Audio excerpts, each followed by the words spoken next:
Mon frère Julien Corbet-Calais, il y a beaucoup de faits qui pèsent sur lui, des anciennes affaires. Donc j'estime que... Vous pouvez faire allusion à laquelle comme ça par exemple?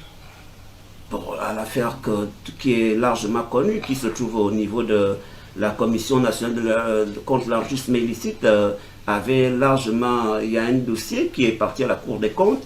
La Cour des comptes, après la Commission a transmis à la Cour des comptes a bouclé le dossier. Je pense que c'est l'un des rares membres du gouvernement qui, le dossier est déjà bouclé, n'attendait plus qu'une interpellation de la part du procureur.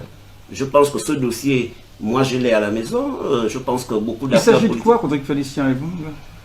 Il s'agit, pour faire simple, il s'agissait que des commissions, lorsqu'il était au pétrole, étaient reversées. On a créé un compte à BGFI et que celui qui avait le chéquier, c'était M. Julien Corbet-Calais, donc qui pouvait signer en étant pratiquement un ordonnateur. Or, il ne pouvait pas en même temps être le ministre de tutelle et être l'ordonnateur de ce fonds domicilié à BGFI. Il y a la traçabilité sur ce dossier. Je vous dis que ce dossier est complet. Tous les acteurs politiques d'un certain niveau l'ont.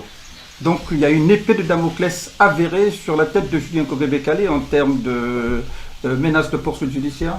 Non, moi je n'en sais rien. Il faut laisser la justice faire son travail. Moi je vous ai seulement pris un dossier pour lequel j'ai la copie. Et donc, j'estime que si moi, à mon petit niveau, j'ai la copie de ce dossier, qui est une étude faite par la Cour des comptes, il va sans dire que les membres du gouvernement de l'époque l'ont également. Ça veut dire que les hauts magistrats l'ont, les gens de la Cour des comptes l'ont.